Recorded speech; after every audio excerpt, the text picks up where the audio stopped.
Hello friends, welcome back to my channel। Nepal के tour की ये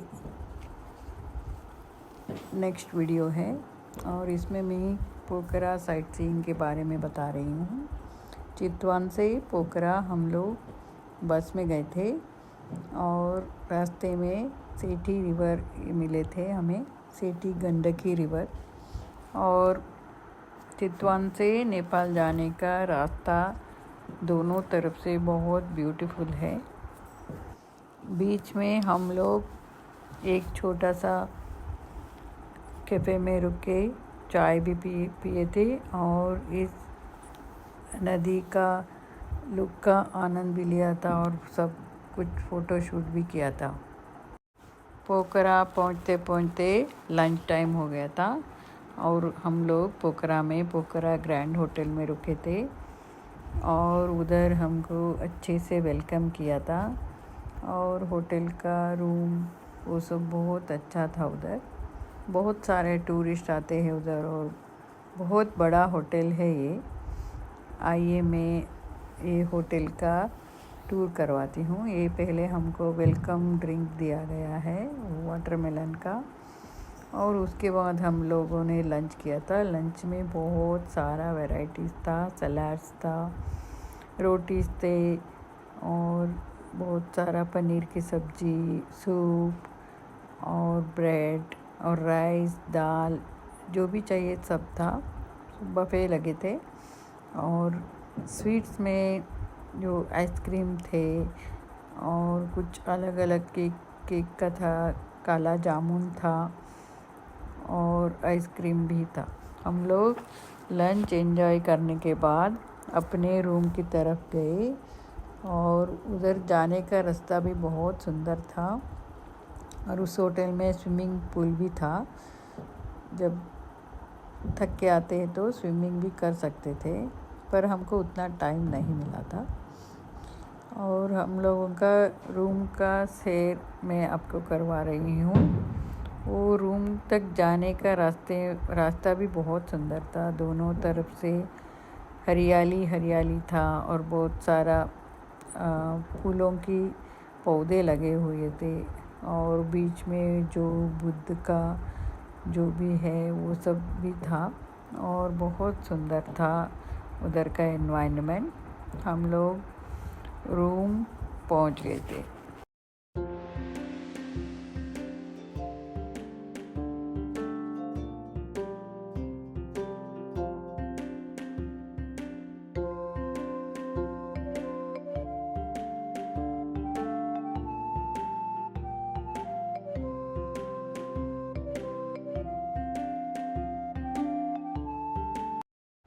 यहाँ हमारा बैग सब रखा हुआ था, वो लोगों ने खुद रूम तक पहुँचा दिए थे और हम लोगों चाबी ले खोल के रूम के अंदर गए। राइट साइड में वॉशरूम था और उसमें जो बेसिक नेसेसिटी है सुबह का वो सब था।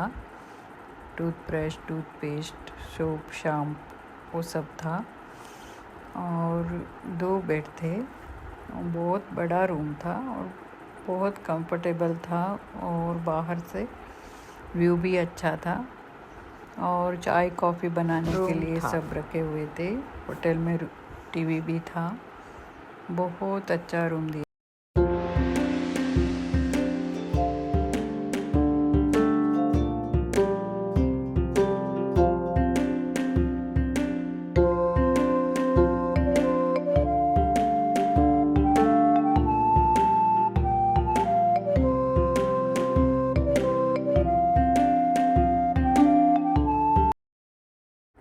होटल रूम में थोड़ी देर रेस्ट करके हम लोग पोखरा के साइट सीइंग के लिए निकले थे। पहले हम लोग गए थे देवीज फॉल्स की तरफ। वो फॉल्स की जाने के रास्ते में बहुत सारा दुकानें लगे हुए थे, इसमें लोकल चीज़ें जो मिलते हैं वो सब हम लोग खरीद सकते हैं। इस फॉल्स के बारे में एक कहानी ऐसा है कि 21 जुलाई 1961 को एक स्विस महिला और पुरुष जोड़ा तैरने गया था, लेकिन महिला ओवरफ्लो के कारण एक गड्ढे में डूब गई थी। उसका शव 3 दिन बाद उसरे नदी में बड़ी मशक्क़त के बाद बरामद किया गया था।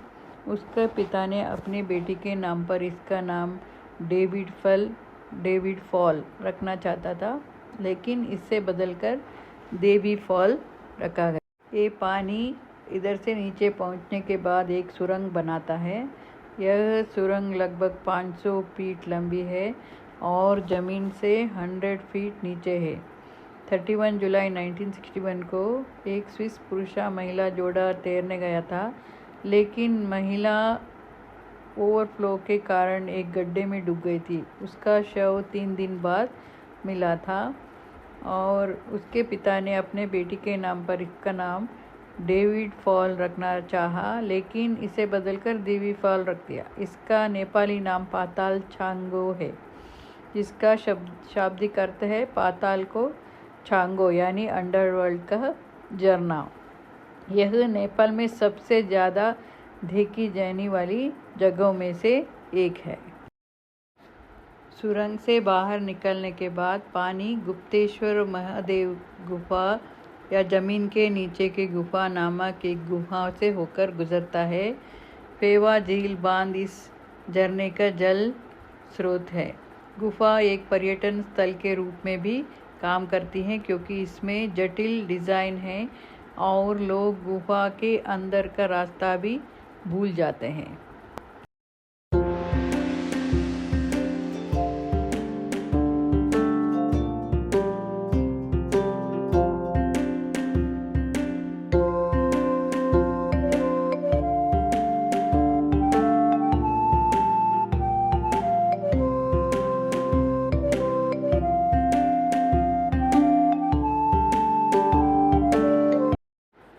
यह पर्यटक और स्थानीय लोगों के लिए बहुत आकर्षित का केंद्र है और बहुत सारे लोग इधर मनोरंजन और आनंद के लिए आते हैं। और जो आते हैं वो भगवान की मूर्ति पर सिक्का फेंककर और रखकर वहाँ बने भाग्य तालाब पर अपनी किस्मत आजमा सकते हैं। इसी तरह पारंपरिक ठेठ नेपाली घर का एक मॉडल और पारंपरिक पोशाक पहने नेपाली लोगों की मूर्तियाँ की एक श्रृंखला भी है, जहाँ हम लोग फ़ोटो क्लिक कर सकते हैं। ये देखिए, यही जो बना हुआ है इसमें वो सिक्का फेंक के अपनी मन में जो मनोकामना है वो हम लोग बोल के उसमें सिक्का फेंकना रहता है। ये वही है जो नेपाली पारंपरिक पोशाक की मूर्ति है, उसमें हम लोग अपना सिर रख के फ़ोटो खिंचवा सकते हैं। और डेविड फॉल में थोड़ी टाइम स्पेंड करने के बाद हम लोग गए रास्ते के उस तरफ की गुप्तेश्वर महादेव टेम्पल की तरफ, और उधर जाने के लिए भी एक एंट्रेंस गेट है और दोनों तरफ से बहुत सारा दुकानें लगे हुए हैं। रास्ते में जो दुकानें थे उसको देखते देखते हम लोग गुप्तेश्वर महादेव टेम्पल की एंट्रेंस में पहुंच गए थे।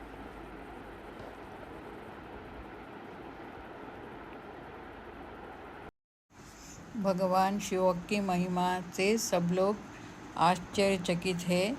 उनकी महिमा भारत के साथ साथ दूसरे देशों में भी देखी जा सकती है। ये गुप्तेश्वर टेम्पल जो है वो नेपाल में है और ये बहुत बड़ा है और ये गुफा में है। ये मंदिर दूसरे वो गुफा मंदिर से थोड़ा अलग है, क्योंकि ये बहुत नीचे तक जाना है सुरंग में। भारत में मंदिरों में प्रवेश के लिए जो गुफा की वो लगभग 3 फीट या 4 फीट या उस ज़्यादा से ज़्यादा 8 से 10 फीट है, पर ये नेपाल में जो महादेव का ये मंदिर में गुफा लंबाई चौड़ा में बहुत ही भव्य है। गुफा को बाहर से देखकर आपको कभी नहीं लगेगा कि आप एक गुफा में प्रवेश करने जा रहे हैं। तो ये देखिए गुफा के अंदर जाने वाला रास्ता है। और पोखरा में ये गुप्तेश्वर महादेव गुफा एक रहस्यमय भूमिगत गुफा है जिसमें एक पवित्र शिवलिंग है। देवी के झरने से थोड़ी दूर चलने पर यह गुफा नेपाल के धार्मिक और भूवैज्ञानिक इतिहास की एक आकर्षक झलक पेश करती है। पास के झरने की गूंजती आवाज़ें गुफा के रहस्यमय वातावरण को और बढ़ा देती है, जिससे यह एक अनोखा और यादगार अनुभव बन जाता है। गुप्तेश्वर महादेव मंदिर भगवान शिव को समर्पित एक गुफा मंदिर है जो उस स्थान के पास है जहां सेती नदी भूमिगत से निकलती है। 16वीं शताब्दी के दौरान 3 किलोमीटर लंबी गुफा में एक स्वयं उभरता हुआ शिवलिंग पाया गया था। पवित्र मंदिर के अलावा लंबी, गहरी और अंधेरी गुफा प्राकृतिक चमत्कारों को उसको वास्तविक रूप में देखने का एक शानदार अवसर प्रदान करती है। इस सुरंग में जाने का रास्ता थोड़ा गीला है तो फिसलने का चांसेस ज़्यादा है, तो इसके हिसाब से ये गुफा हिंदू के लिए पवित्र है और एक लोकप्रिय पर्यटक आकर्षण है। यह भूमिगत गुफा भगवान शिव को समर्पित है क्योंकि चूना पत्थर का भंडार एक शिवलिंग जैसा दिखता है। यह उन लोगों के लिए एक आदर्श पवित्र पूजा स्थल है जो आशीर्वाद लेना चाहते हैं। यही एक अवश्य देखने योग्य स्थान है पोखरा में। पोखरा में रहते हुए इसे देखने से चूका गया। पूरे एशिया में सबसे बड़ा गुफा है। इसके प्रवेश द्वार पर एक छोटा सा मंदिर है जिसमें शिवलिंग है। यहाँ एक सीढ़ी है जो संकरे रास्तों से होकर जाती है। इन मार्गों पर मंद रोशनी है और ऊपर से पानी टपक रहा है। अंत में चट्टान में एक दरार है जो डेविस फॉल्स के निचले आधे हिस्से को दिखाती है। गुफा के अंदर फोटोग्राफी की अनुमति नहीं है लेकिन ले जा सकती है। प्रवेश शुल्क 100 रुपीज़ है। यह वरिष्ठ नागरिक के लिए जाने वाला जगह नहीं है। जो नए लोग जाते हैं इस गुफा में उसको कुछ बातों का ध्यान रखना है। गुफा तक की यात्रा में संकीर्ण और कभी-कभी भीड़ भाड़ वाली सुरंगों से होकर गुजरना शामिल है और गुफा के अंदर नदी की स्थिति में देखते हुए अधिक आरामदायक अन्वेषण के लिए फ्लिप फ्लॉप या इसी तरह के वाटरप्रूफ जूते पहनना उचित है। नेपाली नागरिक और विदेशियों के लिए अलग अलग दरों के साथ एक प्रवेश शुल्क है। यह साइट के रखरखाव और संरक्षण में योगदान देता है।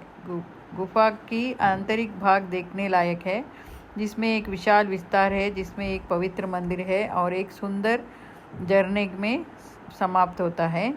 रास्ता फिसलभर हो सकता है इसलिए सावधानी बरतने की सलाह दी जाती है।